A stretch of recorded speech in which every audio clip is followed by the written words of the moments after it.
episode of the Archaeology of Dark Shadows. And before I get into the topic today, which I think is a really interesting one, I want to show you something that I made, and I don't think I've showed you this before. This I put together of Lara Parker, everybody's favorite witch, so to speak, on Dark Shadows. I had actually purchased a card with Lara's signature on it, with a certificate of authenticity. I didn't want to send it through the mail to be postmarked because I wanted it to be part of my postal collection too. So I have a make-believe postal authority that I use to cancel my own covers that I make. But anyways, I thought it was kind of cool because her signature on there kind of personalizes things a little bit. I spent a lot of time with her as a child, watching her on Dark Shadows. But on the Gothic soap opera, there was a character whose name was Mordicae Grimes, and I think it was in the 1840 flashback. I'm not really certain at this moment, but this is not the Mordicae that I'm going to tell you about today. There was another Mordicae that appeared in 29 panels of the Dark Shadows comic strip, newspaper comic strip, and was later produced in a collection in book form. Actually, two collections now in book form. But his brief appearance is a sort of subplot to a story arc that I like to call the Capora Cat Cult.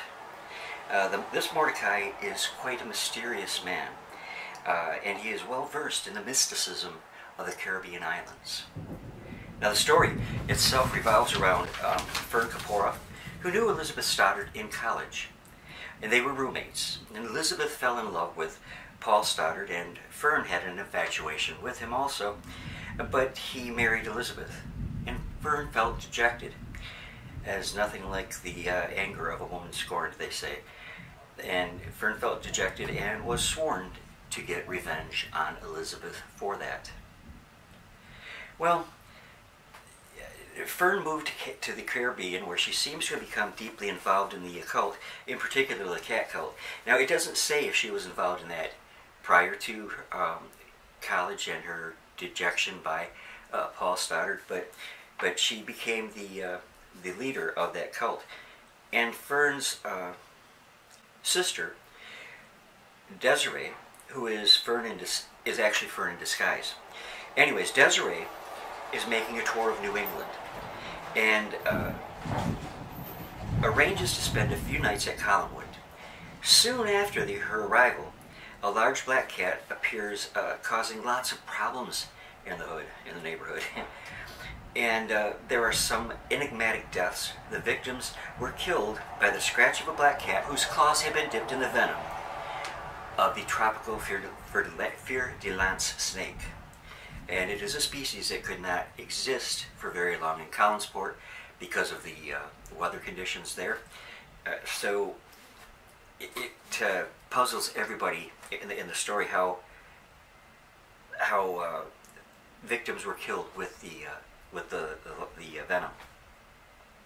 Now, Barnabas is quite suspicious of Desiree, and one night transforms into a bat and flies quite swiftly to the Caribbean, to an island in the Caribbean, landing on a tropical jungle setting where he meets an old friend. Now, the Caribbean is quite a ways from Maine and Collinsport, so he must have been flying like, as they would say, a bat out of hell. But anyways, he met old Mordicae, and it is nighttime, of course, and Mordicae greets him, and he says to him, Is that you, my old friend Barnabas Collins? Now, how the two knew each other is untold, though the wizened old man knows Barnabas well enough to know that he is indeed a vampire. Barnabas explains his visit. Old Mordicae, you have lived long, some say for 200 years. You have seen things never witnessed by another mortal. Tell me, on this island is there a cult of cat people, worshippers of the fer-de-lance snake?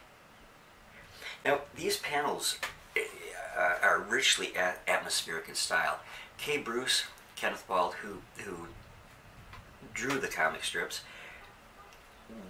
did a masterful job. He really caught the mood of the series quite well.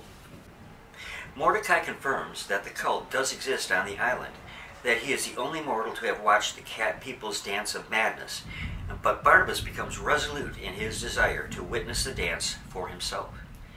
To be caught is certain death, but Barnabas was willing to take that risk. When asked if he knows of a fern cupora, Mordicae raises his warning finger to Barnabas, and he explains cryptically, "Her name is spoken in hushed whispers. Those believe that believe in voodoo. She was the leader of the cat cult before she died." Barnabas is certain Fern and Desiree are one and the same. Old Mordicae then continues to explain, "You must understand, vampire. Death is not final for believers in the cat cult. Authorities think that she died 10 years ago. But I know she still lives, and the person called Fern Cupora never had a sister." So that kind of would confirm somewhat Barnabas' suspicion of Fern and Desiree being the same person. But anyways, badly bent over and walking with a cane, the old man leads Barnabas through the jungle where, peering silently through the lush growth, they watched a clearing, transfixed by the evil dance scene being played out before them. The ritualistic cat dance of the deadly Fer-de-Lance snake. Now the evil dance explodes to a fever pitch, and the dancers let the snakes writhe on their dancing bodies, and Initiate is attacked and bitten.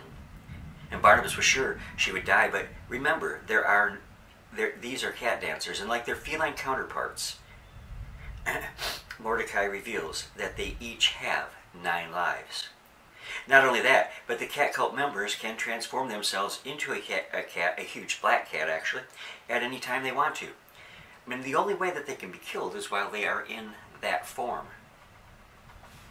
Barnabas, armed with that knowledge that old Mordicae had given him, transforms again to a bat and wings his way swiftly back to Collinwood. Now, he must have been going really fast, I tell you. But the backstory of old Mordicae would be awesome to know, but none seems to have been created, and this is his only appearance anywhere in the Dark Shadows universe. But it would be awesome to know his background anyways. Barnabas, through the family shipping business, had been to the Caribbean islands, particularly Martinique, a number of times, and in fact, this is where he met the witch Angelique, who eventually put the vampire curse on Barnabas. So, in the timeline of the comic strips, old Mordicae probably met him on one of Barnabas' voyage to the islands. Now, old Mordicae, at possibly 200 years plus, is indeed an enigmatic and fascinating character, and I hope you have enjoyed the video.